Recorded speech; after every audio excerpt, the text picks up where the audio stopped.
Watazamaji wa Television du Peuple na wakaribisheni kufuata taarifa ya habari, na mara moja tuingia na habari kamili. Kwanza habari ya taifa Kinshasa.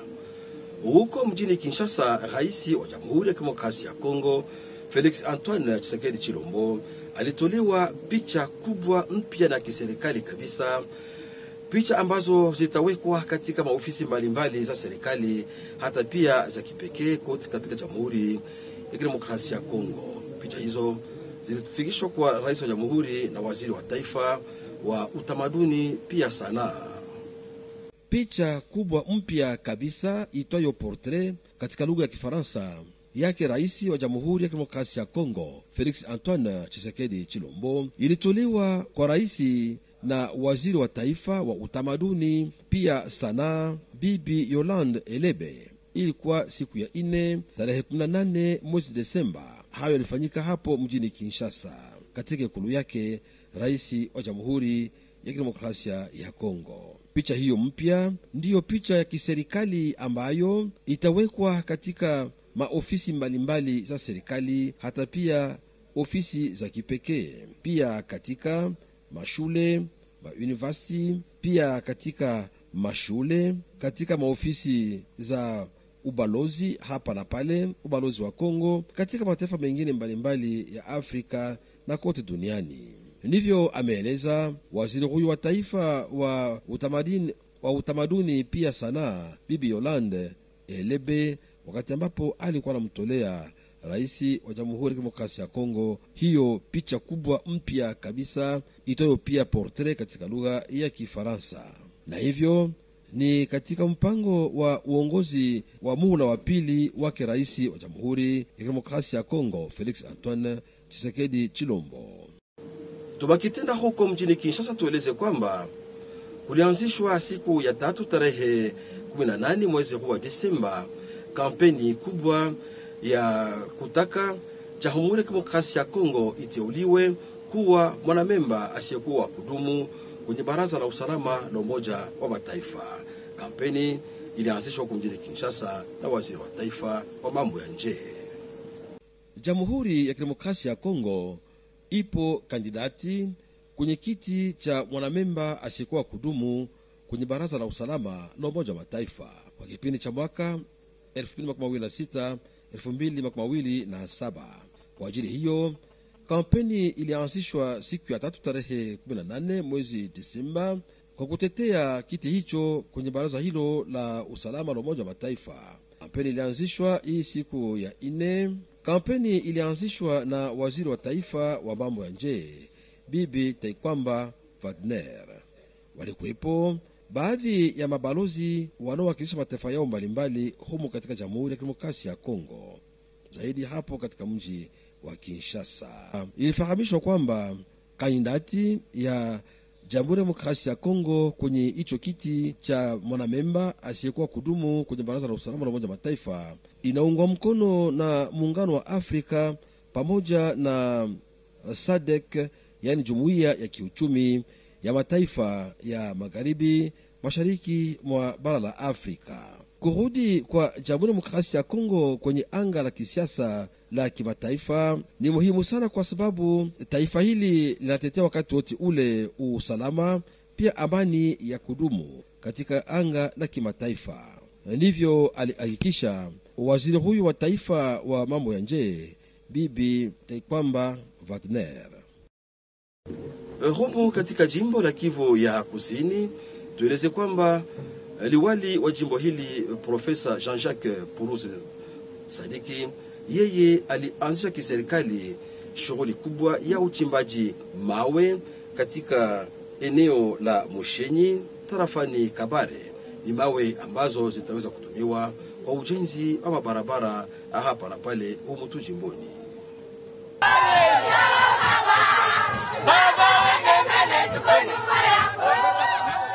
Liwali wa jimbo la Kivu ya Kusini, Profesa Jean-Jacques Purusi Sadiki, pamoja na Mwami Kabare, ugemanizi wa tatu na Bushi Trant, na wanamemba wanaosika na usalama umu jimboni Kivu ya Kusini, walisimamia shughuli ya kufunguliwa kwa mgoti ya kuchimbia mawe inayopatikana pa Mumosho katika tarafa ya Kabare siku ya tatu tarehe 18 Disemba. Nafasi hiyo ilifungwa tangu sasa siku nyingi, na yote imefika kisha mzozo iliyokuwa ikiripotiwa kati ya raia wa Mumosho na mzaliwa moja wa mahali ambaye alijulisha ya kuwa mgoti hiyo ya kuchimbia mawe ni eneo lake, ijapokuwa ni uongo. Mizozo ilipelekea wafundi toka shirika la uchai na Sino Hydro kushimamisha kazi za ujenzi wa barabara taifa nambari 5. Kwa kuwa ni mahali hapo ndipo walikuwa wakiondoa mawe iliyokuwa ikiwasaidia kwa ajili ya ujenzi wa barabara ya taifa nambari 5.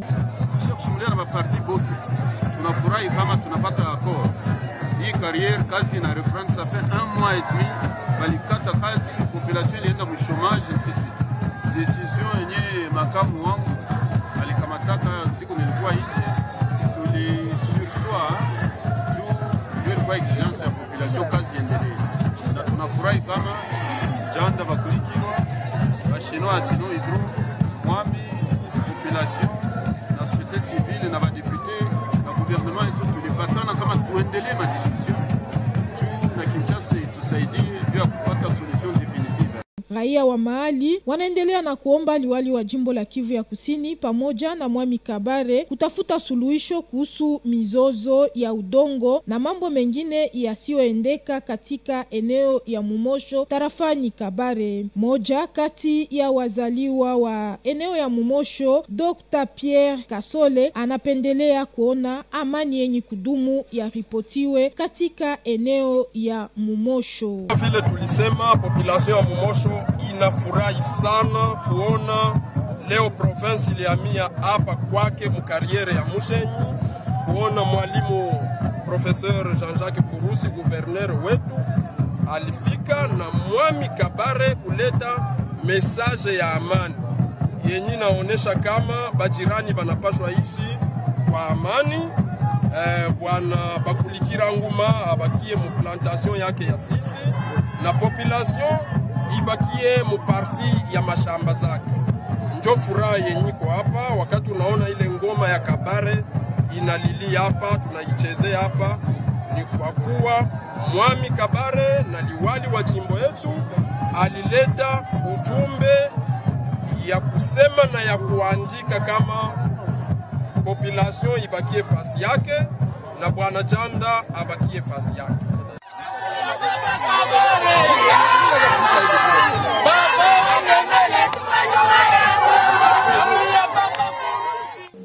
Kwenye bandari ya Kalundu tarafani Uvira, shirika la OCC lilitia mkono ama liligundua na kushika kiwango kikubwa cha saki ama gunia mbalimbali zaidi ya 2000 zenye kuwa na unga ambao sio halali kabisa kwa malisho ya watu, na unga huo ulishikwa mara moja na kurejeshwa mahali ambako ilitokea, ni katika Jamhuri ya Muungano wa Tanzania.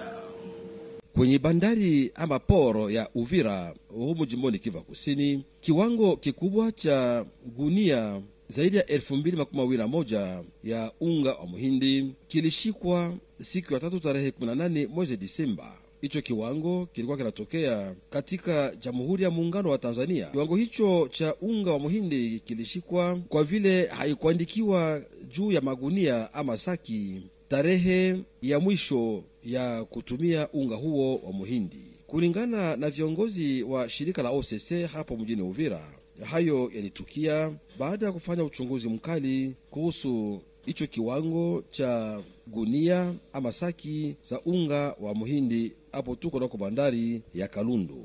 Lengo la OCC ni kulinda vilivyo afya ya raia wanaotumia bidhaa mbalimbali kutoka ugenini, kwani bidhaa vyenye kuharibika ambavyo haijulishwe tarehe kamili ya mwisho wa matumizi ya hiyo bidhaa ama chakula ni hatari sana kwa afya ya raia. Baada ya bandari ama poro ya Kalundu, ujumbe wa shirika la OCC ukisindikizwa na kiongozi wa ofisi ya OCC hapo mjini Uvira, Bwana Alex Kaleg Bey. Ujumbe huo ulienda mara moja kunako mpaka wa Kavimvira, ni mpaka kati ya Jamhuri ya Demokrasia ya Kongo na Burundi. Kiongozi huyo wa shirika la OCC hapo mjini Uvira alitoa mwito kwa raia kuaminia siku zote kazi ambazo zinafanyika na shirika hili la serikali OCC. Kiongozi huyo wa OCC hapo tu mjini Uvira alifahamisha pale mwingine kwamba shirika lake lilishika pia kiwango kikubwa cha maji katika machupa kutoka ugenini na ambamo hayandikwe kamwe mwisho wa tarehe ya matumizi ya maji hayo ya kunywa. Kwenye polisi ya taifa hapa mjini Bukavu, kamanda wa polisi ya taifa katika jimbo la Kivu ya Kusini, Roger Isio, aliongoza mkutano wa hadharani uliowakutanisha askari polisi mbalimbali na kuelezea majukumu yao kwa ajili ya kulinda vema raia pamoja na mali ya raia. Kamisa jimboni wa polisi jemadari Roger Isio alisimamia tarehe 18 Desemba mkutano wa maskari polisi kwa ajili ya kuchukua kwa pamoja mipango ya kulinda raia na mali yake kwa siku hizi za maandalizi ya sherehe ya mwisho wa mwaka. Katika masemi yake, jemadari Roger Isio aliomba kwa mapolisi kuepuka kutuma kunako mitandao ya kijamii ujumbe ya kuvunja moyo maskari wanaokuwa mahali ambako kunaripotiwa usalama mdogo. Waomba kuepuka ulevi na hasa kuheshimu kanuni yao ya kazi, kama vile jemadari Roger Isio aliweza kueleza mbele ya kamera ya RTNC. Sama bouclage, tembea mchana, busiku, et puis unajua kama sécurité routière iko na ya badese mingi kupita même criminalité ya basila. Parce que kama gare moya sa IAS, sa Fuso, inafanya tono, unapasha dénombrer 10 morts. Ile insécurité tient à tout semac, tunasemaka tu tracasserie. Et pourtant, mission ya police ni kuchunga raia na mali yake. Kwa wasimamizi wa kampi za mapolisi, jemadari Roger Isio aliwaomba kuweka usawa umo na kukinga viwanja vya serikali, kwa kuwa katika mwezi wa Januari mwaka 2025 uchunguzi wa ndani utaripotiwa katika kampi ya mapolisi ili kujua ni wanani wanakuwa wakiishi umo. Jemadari aliahidi pia kuondoa soko bandia na parking zinazoripotiwa mahali pasipofaa katika maeneo yote ya mji wa Bukavu. Walihudhuria pia mkutano huo meya makamu wa mji wa Bukavu, kiongozi wa mtaa wa Kadutu, auditeur supérieur, wasimamizi wa mashirika za madereva, shirika la raia, viongozi wa tawala la msingi mtaani Kadutu, wakaaji na pia raia wengine ambao walitoka katika maeneo mbalimbali za mtaa wa Kadutu. Na ni kwa habari hii kutoka polisi ya taifa ya humu jimboni Kivu Kusini ndipo tunaweka nanga kabisa kwa hii taarifa habari. Habari zingine zitawajeni muda ujao. Nyote kwaherini.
Heureuse de vous retrouver devant votre écran, mesdames et messieurs, et bienvenue pour suivre cette édition du journal sur votre chaîne, la radio et la télévision nationale congolaise.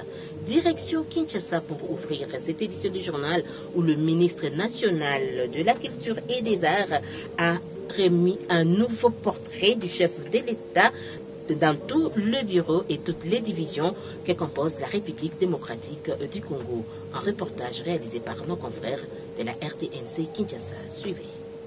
Le portrait officiel du chef de l'État est une œuvre de l'esprit qui constitue la représentation photographique du président de la République. Un signe du pouvoir institutionnel en RDC, ce nouveau portrait du deuxième quinquennat du chef de l'État Félix-Antoine Tshisekedi Tshilombo lui a été remis en main propre par la ministre de la Culture et Arts, Madame Yolande Elebe, en sa qualité de ministre de tutelle. Alors nous sommes venus pour lui remettre son portrait officiel pour la deuxième mandature et bien évidemment nous en avons profité aussi pour parler de certains autres sujets liés à la culture. Le portrait a suivi toutes les procédures normales, c'est peut-être ça aussi qui a fait que ça a un peu traîné avant que ce portrait officiel lui soit remis, mais maintenant tout est fait et il a reçu officiellement son portrait officiel. Et nous, en tant que ministère de tutelle, par rapport à la création, nous avons fait donc la partie administrative, mais ce qui concerne la distribution, ça se fera par la chancellerie. Emblème iconographique du président de la République, ce nouveau portrait sera distribué par la chancellerie des ordres nationaux tel que le prévoit la loi en cette matière. Pour la ministre de la Culture, ce portrait sera affiché dans toutes les institutions de la République et d'autres services publics, les ambassades et missions diplomatiques de la RDC, des écoles et autres établissements d'enseignement public et privé. Restons toujours dans la capitale Kinshasa où il y a eu un lancement de la campagne de la République démocratique du Congo comme membre non permanent du Conseil de sécurité et des Nations Unies. Un reportage réalisé par la RTNC Kinshasa. Suivez. C'est parti pour la campagne de la République démocratique du Congo comme membre non permanent au Conseil de sécurité des Nations Unies pour la période 2026-2027 et dont l'élection se tiendra en juin 2025. Le lancement de la campagne de la candidature du pays de Félix-Antoine Tshisekedi Tshilombo a eu lieu ce mercredi 18 décembre 2024 à l'hôtel Pullman de Kinshasa. Une activité présidée par la ministre d'État aux Affaires étrangères, Thérèse Kaikwamba Wagner, en présence des membres du corps diplomatique accrédité en RDC et des nombreuses autorités du pays. Ce réveil diplomatique actuel de la RDC porte toute une signification, fait savoir la chef de la diplomatie congolaise. Le réveil diplomatique actuel s'inscrit dans le programme d'action du gouvernement 2024-2028, qui vise notamment à renforcer l'image de la République démocratique du Congo comme un acteur de paix et de coopération internationale. En tant que nation, nous croyons fermement que la paix et la sécurité internationale sont les fondements sur lesquels repose le développement durable et le bien-être de nos populations. Mue par un haut sens de responsabilité, la République démocratique du Congo reste convaincue que son expérience unique, sa position géostratégique au cœur de l'Afrique et son engagement en faveur de la paix et de la sécurité en font un candidat idéal pour siéger au sein de cet organe crucial des Nations Unies. Ce retour de la République démocratique du Congo au Conseil de sécurité, soutenu par l'Union africaine et la communauté économique des États de l'Afrique australe SADC, ouvrira de nouvelles perspectives pour le pays.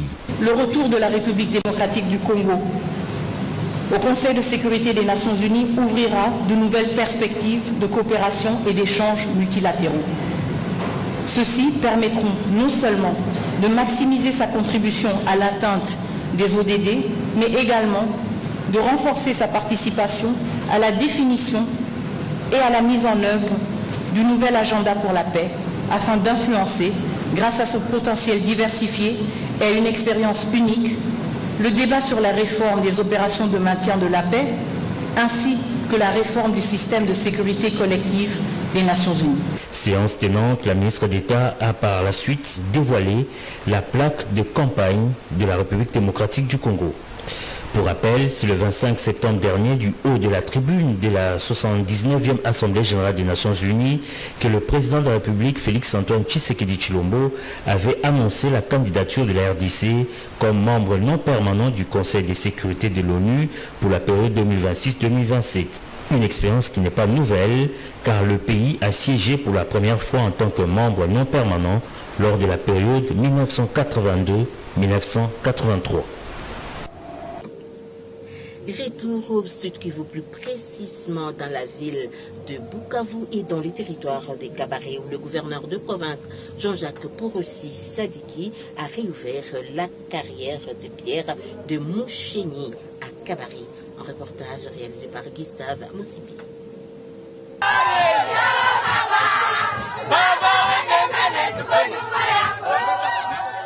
Le gouverneur de province du Sud-Kivu, le professeur Jean-Jacques Porossi Sadiki, qu'entouraient les Moami Alexandre Kabaré, Rougemanizi 3, Nabouchi 30, les membres du Conseil provincial de la sécurité et quelques membres du gouvernement provincial, a procédé à la réouverture de la carrière de Moucheni dans le groupement de Momosho en territoire des Kabaré. Depuis le mois d'octobre dernier, cette carrière qui fournit les matériaux de construction de la route nationale numéro 5 a été fermée suite aux différends qui opposait la population des Momosho à un particulier ressortissant des Momosho qui s'est accaparé de cet espace et aurait souhaité que la société Sino Hydro lui remette tout le droit qui devrait revenir à la population de ce groupement de Momosho. Ces conflits a fait que les travaux de construction de la route nationale numéro 5 se soient arrêtés par manque de matériaux. Cette situation n'a pas laissé indifférente toutes les autorités tant coutumières que politiques à tous les niveaux. Cela a fait qu'elles se déplacent pour dénouer cette situation confuse qui risquait de dégénérer. Le gouverneur Jean-Jacques Porossi Sadiki a autorisé à l'entreprise chinoise de reprendre les travaux de la route nationale numéro 5 en ouvrant officiellement cette carrière de Moucheni à des conditions, à savoir le respect des droits de la population, c'est-à-dire l'indemnisation, et deuxième, travailler jour et nuit sur la route nationale numéro 5 afin de terminer dans les délais cette route. Nous sommes très ravis d'être ici. Nous remercions le moine, nous remercions la population, nous remercions les honorables députés, nous remercions les chefs de corps, notamment les membres du Conseil de sécurité qui nous ont accompagnés ici. Maintenant, il y a eu un litige qui date de très longtemps. L'homme d'affaires Janda Barthélémy qui revendique une partie de la concession sur laquelle est tiré le sable, notamment la concession de la carrière de Mouchi, où la société Sino Hydro exploite des sables pour la construction de la route nationale numéro 5, c'est-à-dire Bukavu, Kamanyola, Uvira. Parlant au nom des bénéficiaires, le notable de Momosho, Dr Pierre Kassoulé Binyangala, a remercié le gouverneur de province et les Moamis de la chefferie des Kabaré pour leur implication dans ce dossier qui fait couler beaucoup d'encre et des salives afin de remettre la population de Momosho dans ce droit. Et maintenant, comme le gouverneur, c'est un homme d'épée, c'est un homme qui construit, c'est un Chewbacca comme nous le disons, il a compris que les voisins doivent vivre en paix.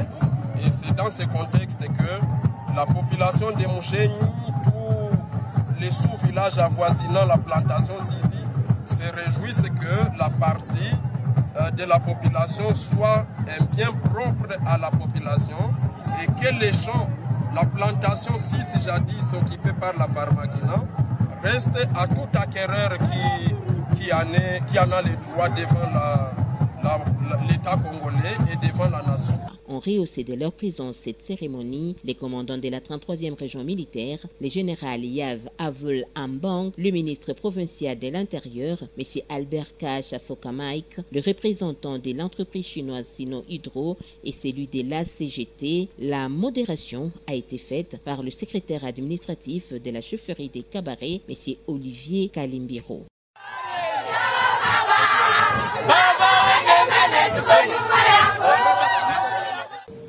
Direction territoire Uvira, où il y a eu renvoi d'une cargaison de sacs de farine et de maïs au port Kalondo par l'OCC. Un reportage réalisé par notre consoeur Françoise Boukourou. Suivez.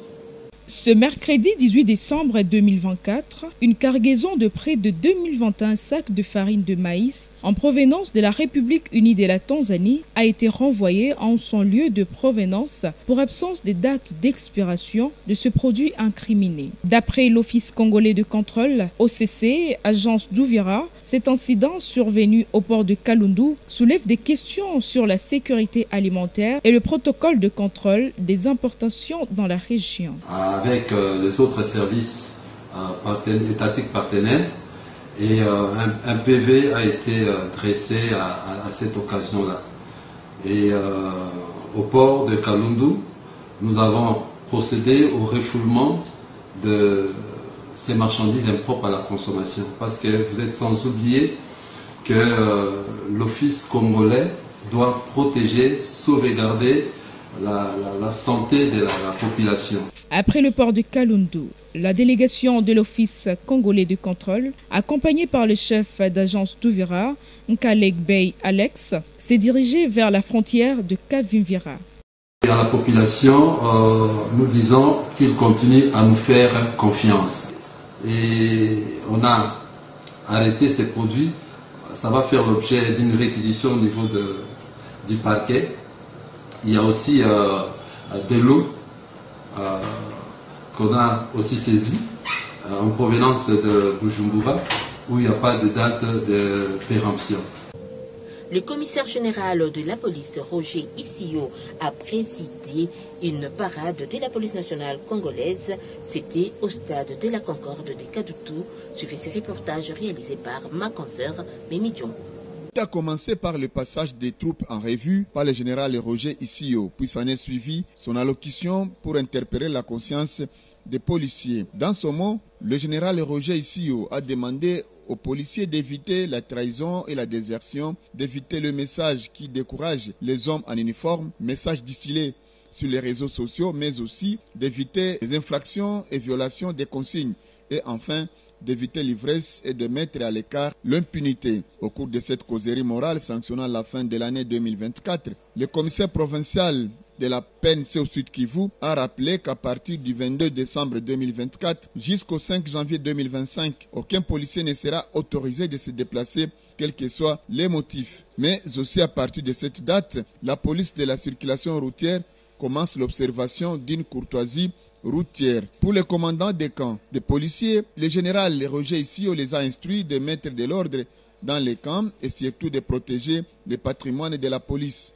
Il a promis qu'un contrôle sérieux aura lieu en 2025 dans différents camps de policiers pour identifier ceux qui y vivent, mais aussi pour savoir s'il y a spoliation ou morcellement des parcelles de la police et aux alentours des camps. Roger Issio a promis l'évacuation des marchés pirates et des parkings pirates dans tous les coins de la ville de Bukavu. Cette parade a eu lieu au stade de la Concorde de Kadutu, devant plusieurs invités, entre autres l'auditeur supérieur, l'auditeur de la garnison, le maire adjoint de Bukavu, le bourgmestre de la commune de Kadutu, le chef de quartier, les acteurs de la société civile, les responsables des associations de transporteurs et quelques responsables de différentes confessions religieuses de la place. Plusieurs commandants en provenance des différents territoires de la province ont fait les déplacements pour la circonstance. Mesdames et messieurs, c'est par cet élément de la police que se clôture cette édition du journal sur votre chaîne, la radio et la télévision nationale congolaise. Merci à vous de nous avoir suivis et restez toujours branchés sur les antennes de la RTNC Bukavu.